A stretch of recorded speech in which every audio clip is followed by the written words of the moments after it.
பேச்சு துணைக்கு 1000 பேர் வருவாங்க. புலம்பி தீக்க உங்க துணைவி மட்டும்தான் சார் கூட வரணும். அம்மா புலம்பி மட்டும்தான் தீக்குறா. திட்டவோ தேடவோ ஒரு துணை இருக்கணும் சார். இப்ப கார்ல லேட்டா வரீங்க, மனசுல 1000 கஷ்டம் இருந்தாலும் எங்கயா வரேன்னு கேக்குறாங்கல்ல சார். அந்த ஒரு வார்த்தைக்காக 100 ஆண்டு காலம் வாழ நினைக்கணும் சார். ஒரே ஒரு விஷயம் சொல்லி நிறைவு செய்கிறேன். ஆண்களுடைய லைஃப்னால ஒய்ஃப் கூட வாழுங்க சார். கோயிலுக்கு போய் நீங்க ஓ மோம்னு சொல்றதை விட மனைவி கிட்ட நீங்க ஆ மாம்னு சொல்லுங்க சார். தேவதை மாதிரி மனைவி கிடைக்கல, என் மனைவி அழகா இல்ல கருப்பா இருக்கா அப்படின்னு நினைக்காதீங்க. கிடைச்ச மனைவியை தேவதையா வச்சு பாருங்க. காலையில வெங்காயம் உரிச்சு கொடுன்னு கேட்கும் போது நானா பெரிய ஆம்பளை தெரியுமாட்டி அப்பெல்லாம் சொல்லாதீங்க. ஆண்மை என்ன தெரியுங்களா? மனைவிக்கு குழந்தை கொடுப்பதல்ல ஆண்மை, மனைவிக்கு குழந்தை கொடுப்பதல்ல ஆண்மை, தன் மனைவியை குழந்தையாக பார்த்துக் கொள்வதன் ஆண்மை. நடுவுகளே, இந்த உலகமே 3 விஷயத்தை மையம் கொண்டது சார். ஒன்னு படைத்தல், ஒன்னு காத்தல், ஒன்னு அடித்தல். படைத்தல் யாருடைய வேலை? பிரம்மனுடைய வேலை. அதுக்கு என்ன சார் வேணும்? அறிவு வேணும். அறிவு யாருகிட்ட இருக்கு? சரஸ்வதி கிட்ட இருக்கு. அடுத்தது காத்தல் யாருடைய வேலை? திருமாலுடைய வேலை. அதுக்கு என்ன வேணும்? செல்வம் வேணும். செல்வம் யாருகிட்ட சார் இருக்கு? சரஸ்வதி கிட்ட இருக்கு. அடுத்தது அடித்தல் யாருடைய வேலை? சிவபெருமானுடைய வேலை. அதுக்கு என்ன சார் வேணும்? சக்தி வேணும். சக்தி யாருகிட்ட இருக்கு? பராசக்தி கிட்ட இருக்கு சார். ஆண்டவனே குடும்ப மகிழ்ச்சி காரணம் தாயை விட தாரம் தானே அகில உலகத்தையும் கட்டின மனைவியிட ஒப்படைக்கும் பொழுது நீங்களும் இந்த ஊர்க்காரங்களும் மனைவி கிட்ட எல்லா பொறுப்புகளையும் சந்தோஷத்தையும் ஒப்படைச்சிட்டு போங்க சார். காலூடி நடக்கும் போது தெரியாது சார் மனைவியோட அருமை. காலூடி நடக்கும் போது மனைவியோட அருமை தெரியாது. கோலூனி நடக்கும் போது தான் மனைவியோட அருமை தெரியும் சார். அம்மா இல்லைன்னா அன்பு போகும், அப்பா இல்லைன்னா அறிவு போகும், தம்பி இல்லைன்னா பலம் போகும், மனைவி இல்லைன்னா சகலமும் போயிடும் சார். சம்சாரம் இல்லைன்னா சகலமும் போயிடும் நடுவுகளே. அப்படிப்பட்ட மனைவி வரும் வாழ்க்கை தான் என்னைக்கும் சந்தோஷமே மகிழ்ச்சி என்று கூறி தட்சணை கொடுக்கும் கைகளை விட, தட்சணை கொடுக்கும் கைகளை விட தானம் கொடுக்கும் கைகளை தான் அந்த விநாயகருக்கே பிடிக்கும் சார். தானம் கொடுக்க பணங்காசு இல்லைன்னு யாரும் வருத்தப்படாதீங்க. நல்ல வார்த்தைகளை தானம் பண்ணுங்கள். நம்ம அழிஞ்சு போகும் நினைக்கிறோம் கூட நீ நல்லா இருந்துட்டு போடாங்கிற நல்ல வார்த்தைகளை தானம் பண்ணுங்கள் என்று கூறி வானவில் வளைந்தால் தான் அழகு, ஒவ்வொரு கணவனும் மனைவிக்கு வளைந்து கொடுத்தால் தான் அழகு என்று கூறி வாய்ப்பளித்த உங்கள் அத்துணை இருக்கும் நன்றி கூறி விடைபெறுகிறேன். நன்றி, வணக்கம். தண்ணீரிலே முகம் காட்டும் ஆகாயமே, நல்ல பன்னீரிலே நீராடும் பூந்தோட்டமே, இன்னார்க்கு இன்னார்தான் சாமி சொன்னதம்மா, கல்யாணம் வைபோகம் தன்னால் ஆகுமம்மா, நீ உன்னை விட்டு நான் வாழ ஆகாதம்மா, பன்னீரிலே முகம் காட்டும் ஆகாயமே. நல்ல ஒரு கைதட்டல் கொடுங்க. பாண்டிச்சேரி கவிதைக்கு நல்ல ஒரு கைதட்டல் கொடுங்க. அருமையா பேசியிருக்காங்க. அவங்கள 1.5 மணி நேரம் பேசக்கூடிய பேச்சாளர் இன்னைக்கு 1.25 மணி நேரம் பேசியிருக்காங்கன்னா அவங்களுடைய திறமை தான் அதுக்கு காரணம். இன்னைக்கு தமிழ்நாட்டில் கோடிக்கணக்கான ரசிகர்களை பெற்ற பட்டிமன்ற பேச்சாளர் வளர்றாங்கன்னா அவங்களுடைய உழைப்பு தான் காரணம். நல்ல ஒரு கைதட்டல் கொடுங்க. கடுமையா உழைக்கக்கூடியவங்க, எந்த இடத்துல இறக்கி விட்டாலும் உழைக்கக்கூடியவங்க. என் காலம் மட்டும் தொடாத, போன வாரம் தொட்டா ஒரு சோடி செருப்பு காணாம போச்சு. காப்பி நம்பர் தட்டி விட்டுறாம வாங்க. பொண்டாட்டி எங்க சார் சந்தோஷமா வச்சிருக்கா? ஒண்ணும் இல்ல. போன வாரம் ஒரு நாள் பட்டிமன்றம் வீட்டுல தூங்கிக்கிட்டு இருந்தேன். நைட் 1 மணி போன் வந்துச்சு. போனை எடுத்து பார்த்தேன், கம்பெனி போனும் வச்சுட்டு தூங்கிட்டேன். என்கிட்ட 2 செல்லு இருக்கு. அடுத்து 1/2 மணி நேரம் கழிச்சு இந்த போன்ல ஒரு போன் வந்துச்சு. பார்த்தேன் இந்த கம்பெனி. மூடி வச்சுட்டு தூங்கிட்டேன்.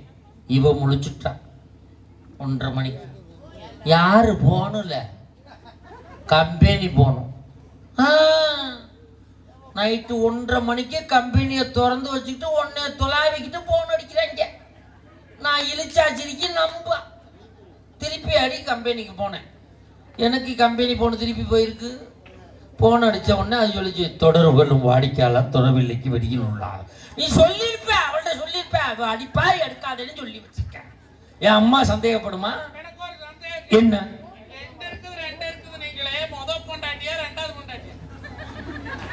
எனக்கு எல்லாம் பொண்டாட்டி தான். செல்ல சொன்னையா நீ வேற ஒன்னும் இல்லை. போன வாரம் ஒரு பட்டிமன்றம் முடிஞ்சு விடிய காலம் 3 மணிக்கு வீட்டுக்கு போயிட்டேன். காலிங் பெல் அடிச்சேன். என் பொண்டாட்டி கதவை திறந்தா. பாவம் தூக்கத்துல வந்து திறக்கிறாளே, சிரிச்சு வைப்போம். கதவை திறந்த உடனே அப்படின்னு என்னைய பழம் பார்த்தா சிரிப்பா தரக்குன்னு போய் படுத்துட்டான். மறுநாள் அதே டயத்துக்கு பட்டிமன்றம் முடிச்சு போறேன். காலிங் பெல் அடிச்சேன், கதவை திறந்தா. சிரிச்சா திட்டாளே அப்படின்னு அப்படியே இருந்தேன்.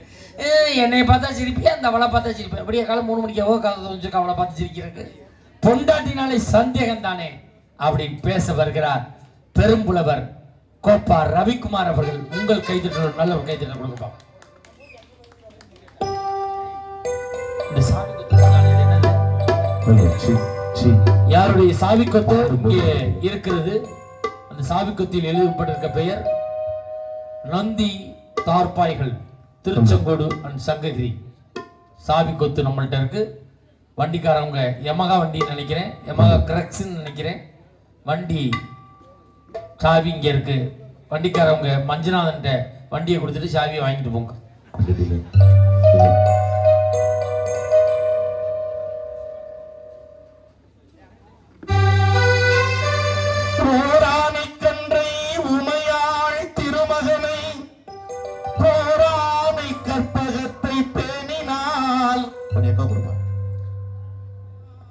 வாராத புத்தி வரும், வித்தை தரும், புத்திர சம்பத்தும் தரும், சக்தி தரும், சித்தி தரும்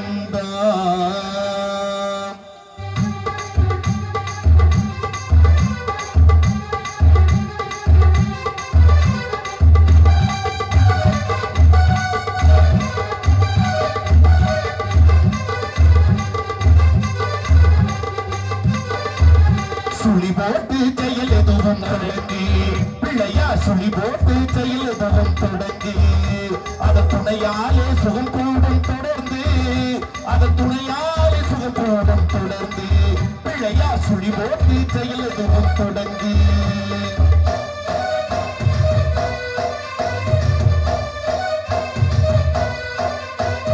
வழியின்றி வேலனவன் திகைத்தார், வழியின்றி வேலனவன் திகைத்தார், புறவள்ளியவள் கைபிடிக்க துடித்தார். வழியின்றி வேலனவன் திகைத்தார், புறவள்ளியவள் கைபிடிக்க துடித்தார். மறந்துவிட்ட அண்ணனையே நினைத்தார், மறந்துவிட்ட அண்ணனையே நினைத்தார். மறுகணத்தினிலே மகிழ்ச்சியிலே திளைத்தார், மறுகணத்தினிலே மகிழ்ச்சியிலே திளைத்தார். பிள்ளையார் சுழி போட்டு செயல் எதுவும் தொடங்கி.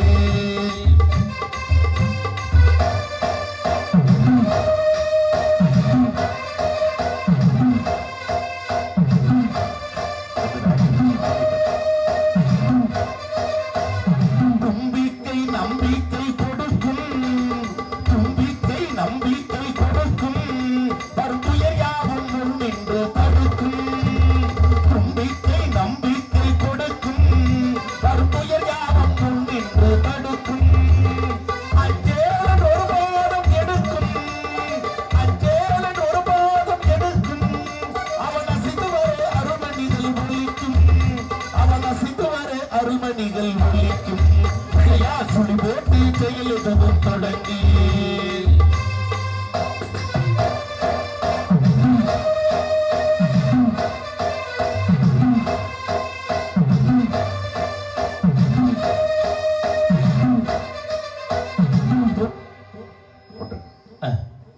உதிரத்தின் உறவோடு என்னை உறவாட விட்ட தாயே. தம்பி டிலே கட் பண்ணிடுங்க, பாடும்போது மட்டும் ஒரு பாக்கெட் போகணும்.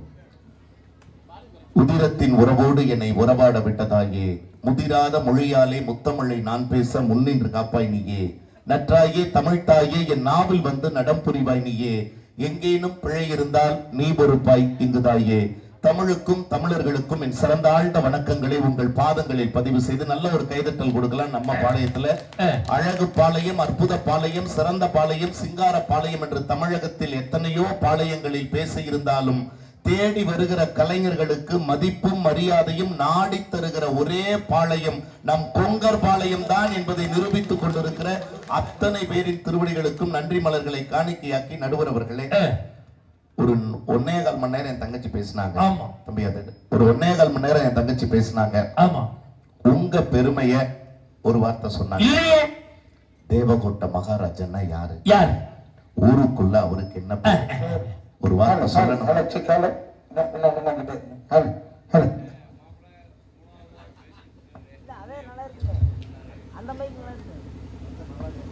தேவகோட்டை மகாராஜன்னா யாரு?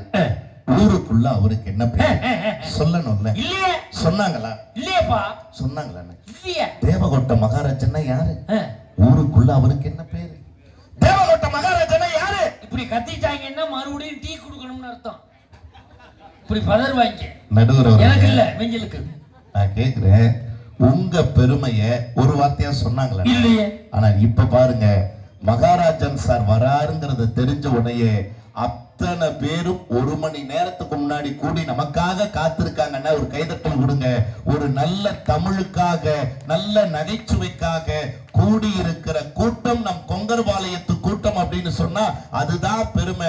நடுவர் அவர்களே, உங்க பெருமையை நீங்க அனுமதி கொடுத்தீங்கன்னா ஒரு 2 வரி நான் சொல்றேன். என்னைய பத்தி சொல்றதுக்கு என்கிட்டயாப்பா அனுமதி? உங்களை பத்தி சொல்றதுக்குன்னே உங்ககிட்ட அனுமதி வாங்கிட்டு உங்க தம்பி நான் சொல்றேன். என்னைய கேட்காம என்னைய பத்தி என்னென்னமோலாம் சொல்லி இருக்கிறான். இன்னைக்கு உங்களுக்கும் சொல்றேனே, நம்ம மக்களுக்கும் சொல்றேன். நான் சொல்றது உண்மை, நான் மட்டும் கை தட்டுங்க. என்னன்னா, அண்ணே நம்மளை பத்தி நம்மளை கேட்காம யாரோ குறையா சொல்றாங்கன்னு நினைக்கிறீங்க. நம்மளை பத்தி குறை சொல்றவர்களை நினைக்காதீங்க. குறைக்காத நாயும் இல்லை, குறை சொல்லாத வாயும் இல்லை. உண்மைனா கைதட்டுங்க. குறை சொல்ற வாய ஒரு செங்கல்ல வச்சு அடைச்சா கூட அந்த செங்கக்கல்லு சரியா வேகலைன்னு ஒரு குறை சொல்லதான் செய்யும். ஆகவே குறைகளை விட்டுருங்க. இத்தனை பேர் உங்க பெருமைகளுக்காக தானே வந்து உட்கார்ந்து இருக்காங்க. இந்த செங்கக்கல்லையே இந்த செங்க வச்சிருக்காங்க. செங்க இந்த செங்கக்கல்லையும் ஒருத்தன் திருடிட்டு போய் வித்திருக்கான். அப்படியே இருக்கட்டும், நம்ம அணியினால 4 பேர் நல்லா இருக்கட்டும். நான் கேட்கிற ஒரே வார்த்தை, இவ்வளவு நல்ல வார்த்தைகளை பேச அண்ணன் நல்ல ஒரு கைதட்டல் கொடுங்க. நீங்க யாருன்னு உங்க அனுமதியோட இந்த மேடையில பதிவு பண்றேங்க. சொல்லுப்பா. ஏன்னா இங்க நிறைய குழந்தைகள், இளைஞர்கள், தாய்மார்கள் உட்கார்ந்து இருக்காங்க. அக்கா கூட இங்க இருக்காங்க. நம்மள பரிமாற என்ன வார்த்தை சொன்னாங்க தெரியுமா? மகாராஜன் சார் வீடியோவை எல்லாரும் பேசுறத டீம்ல இருக்கிற ஒவ்வொருத்தருடைய பேரையும் சொல்லி அத்தனை பேரையும் நாங்க யூடியூப்ல பார்ப்போம், சந்தோஷமா சிரிப்போம். நாங்க கைதட்டல் கொடுங்க. இரவு நேரத்தில் கூட துயரங்களை மறந்து மகிழ்ச்சியாய் வாழ்வதற்கு தேவகோட்டை மகாராஜனுடைய பேச்சு பயன்படுதுன்னா கைதட்டுங்க. அதுதான் வாழ்க்கையில அந்த முந்தி விநாயகன், முத்து விநாயகன் நமக்கு கொடுத்த வரம். நடுவர் அவர்களே, தொந்து விநாயகன் கொடுத்த வரம். உண்மை நடுவர் அவர்களே. நான் கேட்கிறேன், இன்னும் நிறைய பேருக்கு அண்ணன் எந்த டிவில அப்படின்னு யோசிக்கிறாங்க. இப்ப நான் சொன்னா அவங்களுக்கு அந்த டிவி எதுன்னு தெரியும். விஜய் டிவில கலக்க போவது யாருன்னு ஒரு நிகழ்ச்சி வருது, பார்த்திருப்பீங்க. ஒரு காலத்துல சன் டிவில அசத்த போவது யாருன்னு ஒரு நிகழ்ச்சி வந்தது, பார்த்திருப்பீங்க. அந்த நிகழ்ச்சிகளில் எல்லாம் யார் யாரோ வந்து காமெடி பேசுற மாதிரி கேட்டிருப்பீங்க, நகைச்சுவை சொல்ற மாதிரி கேட்டிருப்பீங்க. சொல்லுகிற நகைச்சுவையாளர்கள் தான் யார் யாரோ, ஆனால் சொல்லுகிற நகைச்சுவைக்கெல்லாம் சொந்தக்காரர், கிரியேட்டர் யாருன்னு கேட்டா எங்கள் அன்பு அண்ணன் மேடை கலைவாணர் தேவகோட்டை மகாராஜன் சொன்னா, உண்மையிலே நான் டிவியில ஜோக்கு சொல்றதுக்கு ஒரு ஜோக்கு எழுதி கொடுத்தா 500 ரூபாய் பணம் கொடுப்பாங்க. சரிண்ணே. அத அவங்க பேசிட்டு 50,000 ரூபாய் சம்பாரிச்சிட்டு கார்ல போறானுவோ, நான் இன்னும் பைதுக்கிட்டு பஸ் ஸ்டாண்டா சுத்துறேன். அவங்க எல்லாம் ரொம்ப ஏற்றமா இருக்காங்க, நீங்க இன்னும் எளிமையாவே இருக்கேன்னு ரொம்ப இறக்கமா இருக்கு. நடுவர் அவர்களே, இன்னைக்கு நான் சொல்றேன் நடுவர் அவர்களே, எளிமையா ஏற்றமான்னு கேட்டா புத்தன்கிற ஒரு மகான் இந்த மாதிரி தம்பிகள்லாம் உட்கார்ந்து இருக்கிற மாதிரி அப்படி தரையில உட்கார்ந்து இருக்காரு. ஒரு நாள் அந்த வழியா போன ஒரு மனுஷன் கேட்டாரு, என்ன சாமி நீங்க எவ்வளவு பெரிய ஆளு, புத்தர், நீங்க போய் தரையில உட்கார்ந்து இருக்கலாமான்னு கேட்டதுக்கு புத்தன் சொன்ன வார்த்தை என்ன தெரியுங்களா? தரையில் அமர்ந்திருப்பவன் ஒருபோதும் தவறி விழுவதற்கு வாய்ப்பே இல்லைனாரா. நடுவர் அவர்களே, என்றைக்குமே எளிமையே ஏற்றம். நீங்க ஏற்றம் இல்லன்னு நினைக்காதீங்க. மக்கள் மனசுல மகாராஜனுக்குன்னு ஒரு சிம்மாசனம் கொடுத்திருக்காங்க, கைதட்டல் கொடுங்க. அந்த சிம்மாசனமே போது நடுவர் அவர்களே என்னைக்கும். தம்பி தம்பி, ஆனா உண்மையிலுமே இந்த சேர்ல நீங்க அழகா அப்படி உட்கார்ந்து இருக்கிறத பார்க்கும்போது எவ்வளவு மகிழ்ச்சி. கைதட்டுங்க. உண்மையிலுமே சொல்றேன், நல்ல நிறமாச கர்ப்பிணிக்கு சடக்கு சுத்துற சேர் மாதிரியே அவ்வளவு நல்லா இருக்குன்னு. ஒருவேளை அந்த சேர் தானோ என்னமோ, இந்த சேர் உட்கார்ந்து இருந்து கை நமனமன்னு அடிக்குது. உண்மையில இந்த வளகாப்பு பண்றாங்கல்ல, ஆமாண்ணே, அதுதான் ஆண்களுக்கு துரோகம் செய்யற விழா. எப்படி சொல்றீங்க? வளகாப்பு பண்ணும்போது அந்த பிள்ளைக்கு பட்டு சேலை கட்டி, ஆமா, இது மாதிரி ஒரு சேர்ல உட்கார வச்சு தயிர் சாதம், தக்காளி சாதம், லெமன் சாதம், புளி சாதம், புளியோர சாதம் எல்லாம் கிண்டி வச்சு அந்த பொண்ணு கை நிறைய வளையெல்லாம் போட்டு கன்னத்துல சந்தனம் குங்குமம் எல்லாம் தடவி அந்த பொண்ணு கையில 50 ரூபா 100 ரூபா காசு வச்சு கொடுக்குறாங்களே, அதுக்கு காரணமான புருஷங்காரன் ஓரத்துல நிக்கிறானே, அவனுக்கு 10 ரூபா காசு கொடுத்துருக்கானுங்களா இது வரைக்கும்? சபாசரா மாப்பிள்ள 10 மாசத்துல ரெடி பண்ணிட்டான். இந்தாடா 70 ரூபா கட்டிங் சாப்பிட்டு அனுப்பலாம்ல. முறை சாப்பிட்டு போறேன், நாளைக்கு அவன் தான் செலவு பண்ண போறான். யாருக்குமே தோணல. என்ன யாருக்குமே தோணல, எனக்கு தோணுது. அடுத்த பிரசவத்துக்கு உனக்கு கொடுக்க பாரு. உண்மையா சொல்றேன் நடுவுல, எவ்வளவு அழகா ஒவ்வொரு வார்த்தையும் சொல்லிட்டு இருக்கீங்க. இப்ப நான் உங்களுக்கு சொல்றேன், நல்ல ஒரு கைதட்டல் கொடுங்க. அண்ணா நிறைய கேள்வி கேட்டாங்கல்ல, என் தங்கச்சி கேட்டாங்க, என் தம்பி கேட்டாங்கல்ல, உங்க தம்பி நான் ஒரு கேள்வி இந்த மண்ணில கேட்கட்டுமா? என்ன நடுவர் அவர்களே, பெரிய கேள்வி இல்ல, சின்ன கேள்வி கேட்கிறேன். கும்பாபிஷேகத்தன்னைக்கு நம்ம மக்களுக்கு இது ஒரு ஆன்மீக செய்தியாவே பயன்படட்டும்னு பதில் சொல்லுங்க. சொர்க்கத்துக்கு போகணும்னா என்னென்ன செய்யணும்? சொர்க்கத்துக்கு போகணும்னா சொல்லுங்க. சொல்லுமா. மனைவியை கண்கலங்காம பாத்துக்கணும். தர்மம் பண்ணணும். தர்மம் வேணும். புண்ணியம் பண்ணணும். 3 சொல்லிருக்காங்க. பொண்டாட்டியை கண்கலங்காம பாத்துக்கணும், தர்மம் செய்யணும், புண்ணியம் செய்யணும். அதெல்லாம் பண்ண வேண்டாம். அடுத்தவன் சொத்த அவனுக்கே தெரியாத ஆட்டை போடணும். அடுத்தவன் விளங்கப்படாதன்னு வரப்பு வெட்டணும். அவன் காட்டுல வெங்காயம் நல்லா விளைஞ்சா விஷமருந்து வாங்கி அடிச்சோம்னா நாம நேரடியா சொர்க்கத்துக்கு போயிடலாம். தம்பி நீ என்ன சொல்ல வர்ற? எதுக்கு சொர்க்கத்துக்கு போகணும்னா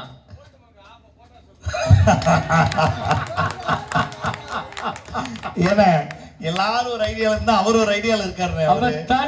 தனி ரகமா இருக்காரு. ஒரு நிமிஷம், என் தங்கச்சி சொல்றது தம்பி சொல்றதுல விட்டுருங்க.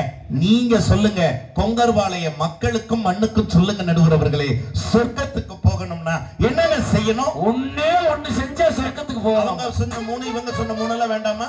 ஒன்னே செஞ்சு போகணுமா? என்னென்ன வேணும்? செத்தா சொர்க்கத்துக்கு போகலாம்டா. என்ன நடுவர் அவர்களே, கொங்கர்பாளையத்து மக்களுக்கு இப்படியா சொல்றது? இதே மண்ணில இருந்து சொல்றீங்க, செத்தாதான் சொர்க்கத்துக்கு போகணுங்கிற அவசியம் இல்ல, சொர்க்கத்துக்கு போகணும்னா சாகணுங்கிற அவசியம் இல்ல. கொங்கர்பாளையம் மாதிரியான புண்ணிய மண்ணுல வாழ்றதே சொர்க்கம் சார். கைதட்டல் கொடுங்க. உண்மையிலுமே சொல்றேன், இந்த மாதிரி உறவுகளோட இப்படி ஒரு விநாயகர் கோயில் கும்பாபிஷேகம் நடத்தி உறவுகளோட உட்கார்ந்து நள்ளிரவு கடந்து ஒரு நல்ல தமிழ்ல ஒரு நிகழ்ச்சியை கேட்கிற பாருங்க. கைதட்டல் கொடுங்க. இதுதான் சார் வாழ்க்கையில சொர்க்கம். இசைஞானி இளையராஜா ஒரு பாட்டு கொடுத்தாரு பாருங்க. தம்பி கொஞ்சம் டிலே கொடுங்க.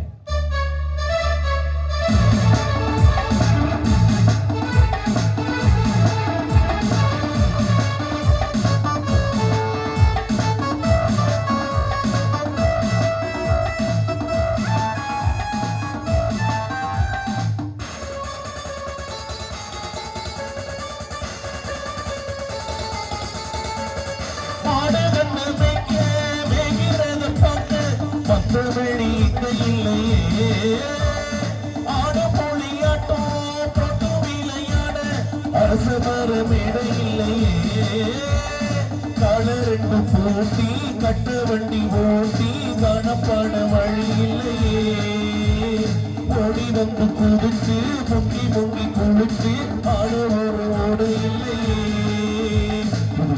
என்ன ஊரு நம்ம ஊரு ரொம்பமே அடமுடுது பாலக்காரு வினாடம் வரும் பாரு நம்ம ஊரு போலே ஊரு மீது சொக்கவே நாளோ அது கொங்கர்பாளையம் போல வருமா? என்னாடு என்றாலோ அது தமிழ்நாட்டை போல வருமா? தேசம் முழுதும் பேசும் மொழிகள் தமிழ் மொழி நின்றிடுமா?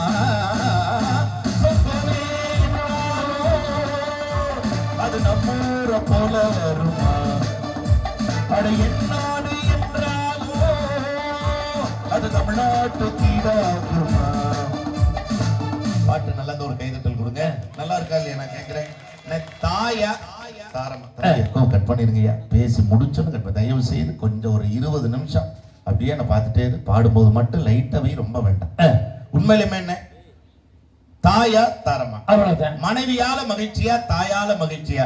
நடுவர் அவர்களே, நான் சுருக்கமா நேரடியாக விஷயத்துக்கு வரேன். அதாவது எத்தனை வெளிநாடுகளுக்கு போயிருக்கீங்க? நான் 5 வெளிநாடுகளுக்கு போயிருக்கேன் சார். ஒரு கைதட்டல் கொடுங்க. உண்மையிலேயே சொல்றேன், 5 வெளிநாடுகளுக்கு போன நடுவர் இன்னைக்கு நம்ம மண்ணுக்கு. நான் 5 வெளிநாடு போயிருக்கேன்.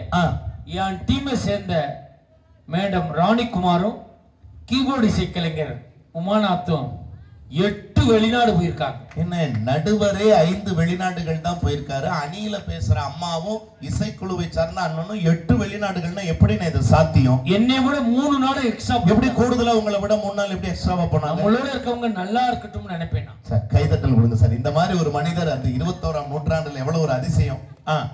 என்னை விட எக்ஸ்ட்ரா 3 நாடு போயிருக்காங்க. எந்தெந்த நாடுகள்னா? ராம் நாடு, ஒரத்த நாடு, வயநாடு.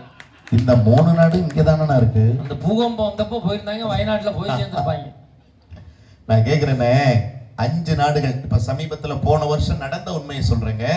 போன ஆண்டு இதே மஞ்சுநாதனுடைய கலைக்குழு மலேசியாவுக்கு போனோம். ஒரு கைதட்டல் கொடுங்க. எல்லாரும் மலேசியாவுக்கு போனோம்.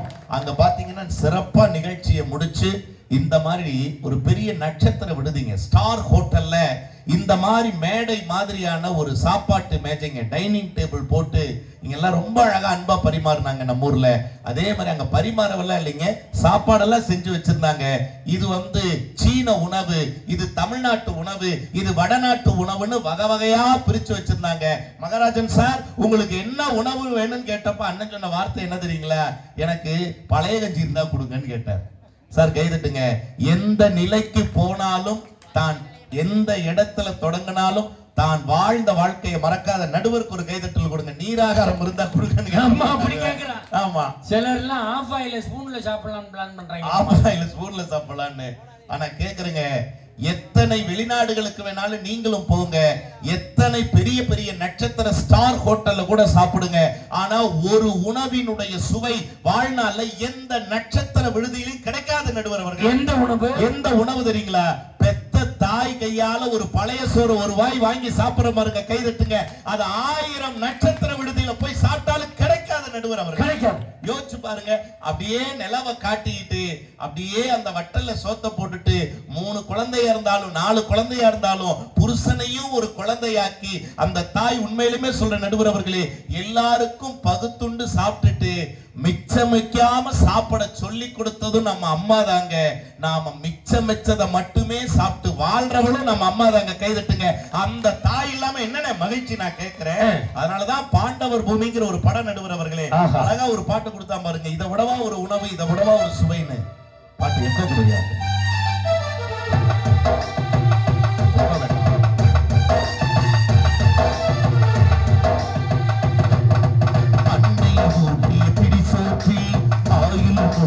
பசி மரத்தோ ஒற்றை கண்ணில் அடிபட்டாள் 10 கண்ணில் வலி கண்டோ.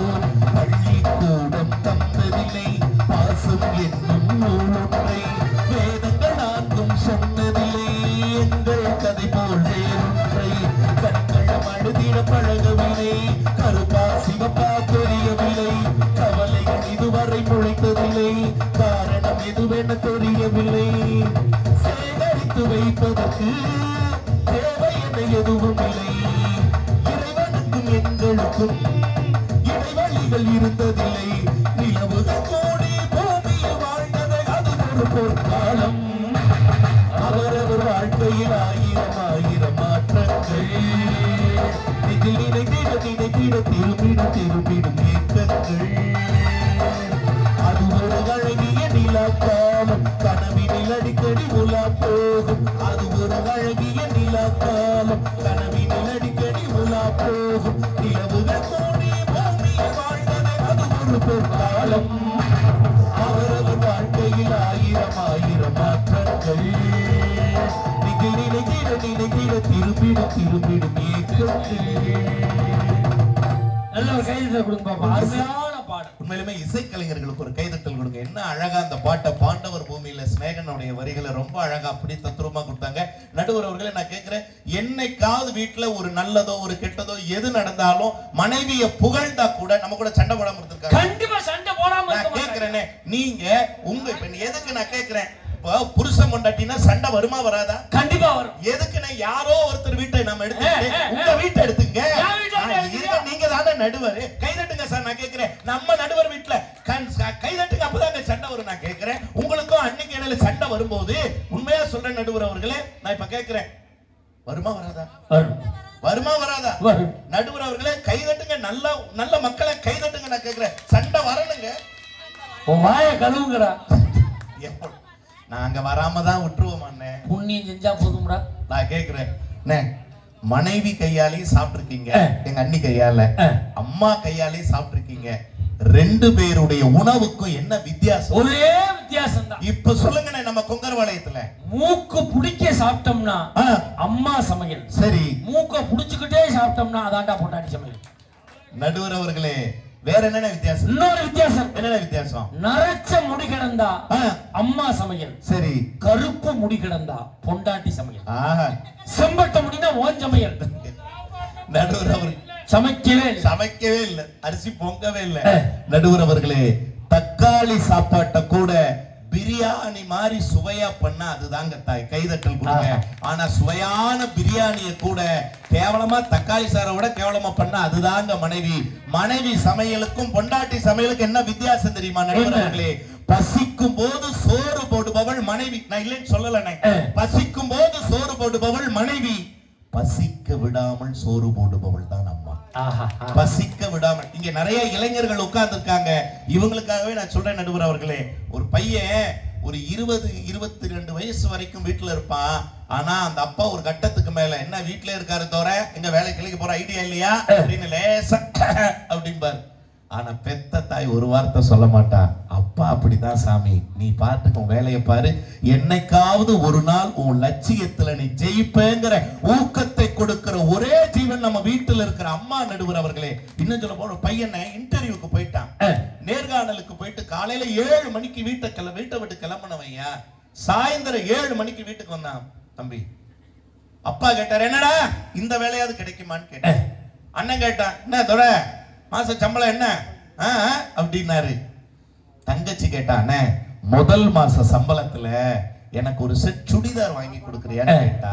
அக்கா கேட்டா, எனக்கு ஏதாவது வாங்கி கொடு தம்பின்னு கேட்டா. இப்படி எல்லாரும் ஒவ்வொன்னு கேட்கும் போது சமயக்கட்டுல இருந்து ஒரு குரல் கேட்டுச்சுனே, தங்கம் காலையில 7 மணிக்கே போயிட்டியே, ஏதாவது சாப்பிட்டியாடா தங்கம்னு கேட்கிற ஒரே குரல் பெற்ற தாயினுடைய குரல் தான் நடுவர் அவர்கள். இங்க யோசிச்சு பாருங்க, இந்த உலகத்துல எல்லா அம்மாக்களின் ஒரே தேசிய கீதம் என்ன தெரியுங்களா?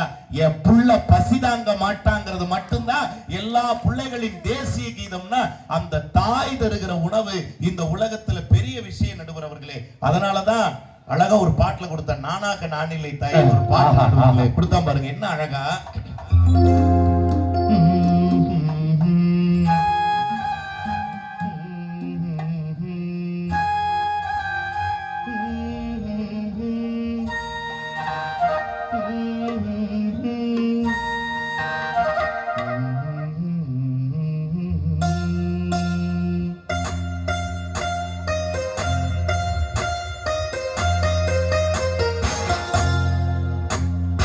நானாக நான் இல்லை தாயே, நல்வாழ்வு தந்தாய் நீ. நானாக நான் இல்லை தாயே, நல்வாழ்வு தந்தாய் நீ. பாசம் போல் நேசம் கண்ணார கண்டாலும் சே. நானாக நான் இல்லை தாயே, நல்வாழ்வு தந்தாய் நீ.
ஆனா அதுவே சூப்பர் ஸ்டார் உடைய பாட்டா இருந்ததுன்னு வைங்களேன், ஒரு படி துள்ளலா வரும் நடுவர் அவர்களே. தாய் என்ற ஒரு தெய்வம் இருக்கு, நீ தனித்தனியா கோயில்களோ இருக்கு, அம்மாவின் பாதத்தில் கற்பாரம் கொழுத்து ஆனந்த கண்ணீரில் அபிஷேகம் நடத்து. காட்டு விலங்கெல்லாம் கொடுத்தாத்தா மதிப்பு, அடகாவி தூரம் எல்லாம் விழிச்சாத்தா மதிப்பு. பணம் கொஞ்சம் இருந்தாலும் கொடுத்தாத்தா மதிப்பு நீ மகன் என்றால் உன் தாயை மதித்தாத்தா மதிப்பு இளமையில் உழைத்தவன் முதுமையில் சிரிக்கிறான் இளமையில் படுத்தவன் முதுமையில் தவிக்கிறான்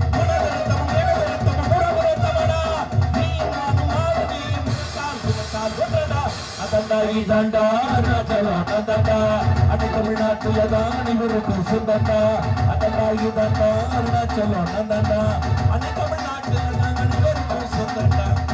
நடுவர் அவர்களே நிறைவா இப்படி சொல்றேன் என்ன தெரியல வெளிநாட்டிலேயே தாய்மார்கள் இருக்காங்களே நம்முடைய கொங்கர்பாளைய மாதிரியான கிராமத்திலும் தாய்மார்கள் இருக்காங்கல்ல ரெண்டு தாய்மார்களுக்கு ஒரு வித்தியாசம் இருக்குன்னு நீங்களே தீர்ப்பெழுதிடலாம் வெளிநாட்டு தாய்மார்களும் ஓடிக்கொண்டிருக்கிறார்கள் நம் கொங்கர்பாளையம் மாதிரியான கிராமத்திலும் தாய்மார்கள் ஓடிக்கொண்டிருக்கிறார்கள் ரெண்டு பேருடைய ஓட்டத்துக்கும் என்ன வித்தியாசம் நடுவர் அவர்களே வெளிநாட்டு தாய் உடல் இளைக்க வேண்டும் என்று ஓடுகிறாள் நம் கிராமத்து தாய்மார்கள் தான் பிள்ளைகள் பிழைக்க வேண்டும் என்று ஓடிக்கொண்டிருக்கிறார்கள்னா வாழ்நாளில் என்றைக்குமே நடுவர் அவர்களே மனைவி என்பது இடையில் வந்த உறவு கைதட்டுங்க தாய் என்பவள் தான் நம் ஆதியில் வந்த உறவு என்று சொன்னால் பாதியில் வந்த உறவை விட என்றைக்குமே வாழ்க்கையில் நமக்கு மகிழ்ச்சியை தருவது ஆதியில் வந்த உறவான தாய் என்கிற நல்ல தீர்ப்பை கொங்கர்பாளையம் மண்ணுக்கும் மக்களுக்கும் தருவீர்கள் என்கிற நம்பிக்கையோடு வியக்க வைத்த அத்தனை பேரின் திருவடிகளுக்கும் நன்றி மலர்களை காணிக்கையாக்கி விடைபெறுகிறேன். நன்றி, வணக்கம். அருமையான பேச்சு, சூப்பர். எல்லாரும் கைதட்டல் கொடுங்க பாப்போம். ரவிக்குமார், பொண்டாட்டிலே 3 வகையான பொண்டாட்டி இருக்கு. 3 type of பொண்டாட்டிஸ். ஃபர்ஸ்ட் டைப் சாப்பாடை போடுவா, சாம்பாரை ஊத்துவா, பிசைஞ்சு வாயில வைப்போம். ஏழு புல்ல ஏன் உடனே சாப்பிடுவோ, நீ போட்டு சாப்பிட மாட்டியோ, கத்துவா, கதறுவா. இவ்வளவு கூட கணக்கில் சேர்த்துக்கலாம். நம்பர் 2, என்னடி சாம்பார்ல உப்புல்ல, வாயிலே முணங்குவா. முட்டைய கழிச்சு பைபாஸ் அரிபது பசுபது அடிபடி துளையமா வந்து துளைக்கிறவனுக்கு வடிச்சு வடிச்சு விட்ட கையில் கட்ட முளைக்க இவளையும் கணக்கில் சேர்க்கலாம். நம்பர் 3, இவதான் டேஞ்சரான ஆள். என்னடி சாம்பார்ல உப்புல்ல, பதிலே பேச மாட்டான், இப்படி பருபருன்னு முழிப்பா. இவதான் சோத்துல விஷத்தை வைக்கிற குரு, ஸ்லோ பாய்சன். இவளுக்கிட்ட தான் கொஞ்சம் உஷாரா இருக்கணும். எனக்கு 7 பொண்டாட்டி, அதனால 3 பொண்டாட்டி பத்தி சொன்னேன். திருப்பூருக்கு வேலைக்கு போயிட்டாரு. லேடிஸ் நம்பர் பூரா இவன் தான் வச்சுக்கிட்டு சுத்துறான். அப்ப நான் கேட்டு பாரு தெரியும். இப்ப பொண்டாட்டினால இம்சை. எல்லா ஆம்பளையும் பொண்டாட்டி அவங்க அம்மா வீட்டுக்கு போறான்னா அவங்க மச்சானுக்கு போன் பண்ணி கேட்பான், மச்சான் உங்க அக்கா வந்துருச்சா? பாசத்துல கேட்கறது இல்ல, பசு இல்லாம பாதியில திரும்பி வந்து தொலைஞ்சா பயத்துல கேட்கறது.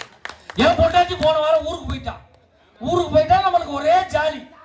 திருப்பி வர்றான்னு போன் பண்ணா, ஆத்தாடி வர்றாளா, வீட்டை கூட்டி பெருக்கி மாப்பு போட்டு துறைச்சு பாட்டில எல்லாம் பக்கத்து வீட்டுல தூக்கி போட்டு அவங்க அடிச்சுட்டு கிடக்குறாங்க. எப்படி வந்துச்சுன்னா தெரியாம சாம்பிராணி புகையெல்லாம் கிளப்பி விட்டேன். வீட்டை பூரா சுத்தி பார்த்தான், ஒரு எவிடன்ஸும் கிடையாது. நேர கிச்சனுக்குள்ள போனவன் வந்து என் சட்டையை பிடிச்சான். சிகரெட்டு குடிச்சியா? இல்ல. ஏய் பொய் சொல்லாத, சிகரெட்டு குடிச்சியா? இல்ல. ஏய் சத்தியம் பண்ணு, குடிச்சேன். எத்தனை? 3. 3ஆ 5ஆ? 5. எப்படி கண்டுபிடிச்சான்னு கேட்குறேன்.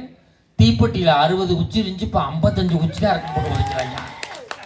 அதுக்காக நான் சிகரெட்டு குடிக்கிறதே நிப்பாட்டிட்டேன், டெக்னிக்கை மாற்றிட்டேன். கேஸ் எடுப்புல லைட்டில் பேப்பரில் முடிச்சு குடிச்சுக்கிட்டு இருக்கேன். அதுவும் பொண்டாட்டினாலே எங்கள் அம்மாட்ட போட்டி போடுறான், மருமகன் மாமியார்ட்ட போட்டி போடுறான்.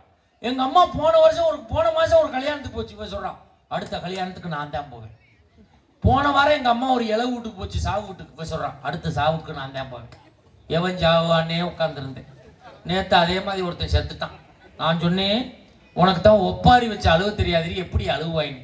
அதெல்லாம் டெக்னிக் இருக்குன்னு செல்போனில் யூடியூப்பில் ஒப்பாரின்னு பதிவு பண்ணி ஜாக்கெட்டில் போட்டுக்கிட்டு சாவு வீட்டில் போய் கட்டி பிடிச்சி அழுதுக்கு இருந்திருக்கா. இவளுக்கு போட்டு அமுக்குல டச்சு மாறி போய் செத்தவன் எந்திரிச்சு உட்காந்துட்டான்.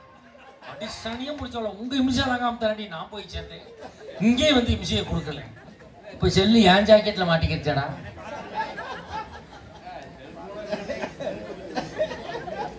வாழ்க்கை எங்க சந்தோஷமா இருக்கு யோசிச்சு பாருங்க பாப்போம். ஆனா என்னை பத்த தாய் என்னை சந்தேகப்படுவாளா? நான் எத்தனை மணிக்கு பட்டிமன்றம் முடிந்து சென்றாலும் என் வயிறு நிரம்பி இருக்கிறதா என்று பார்த்தவள் தான் என்னை பெற்ற தாய். நான் எத்தனை மணிக்கு பட்டிமன்றம் முடிஞ்சு போனாலும் என் பாக்கெட் நிறைக்க பணம் இருக்கான்னு பாக்குறவத என் கட்டண பொட்டாட்டி. வாழ்க்கையில் எங்க சார் மனுஷன் நிம்மதியா இருக்கான்?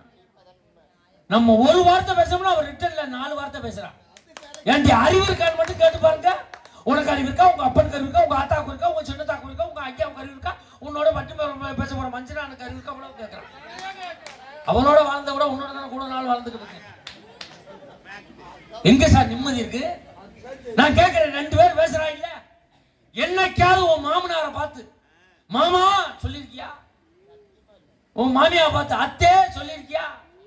சொன்ன என்ன வாய் என்ன வெந்தா போகும்? அத்தன் கூப்பிட மாட்டேன். அம்மா மாமனாரை பார்த்து அப்பா. ஆகா, உண்மையில பாருங்க எப்படி பொம்பளை இருப்பாருங்க. மாமியாவை பார்த்து அத்தேன்னு கூப்பிடுறது இல்ல, அம்மா. மாமனாரை பார்த்து அப்பா. அப்போ உன் புருஷனை பார்த்து அண்ணே, உன் குழந்தைனை பார்த்து தம்பி, உன் நாத்தனை பார்த்து தங்கச்சின்னு கூப்பிடு.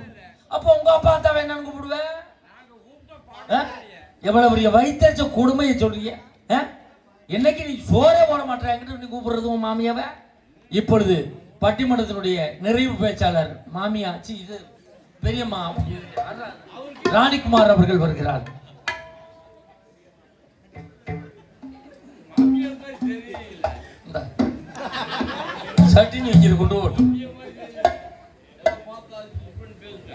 நடிப்பில்லாத நாடகம் இல்லை, இல்லை. நடிப்பில்லாத நாடகம் இல்லை, துடுப்பில்லாத படகு இல்லை, போராட்டம் இல்லாத வாழ்க்கை இல்லை.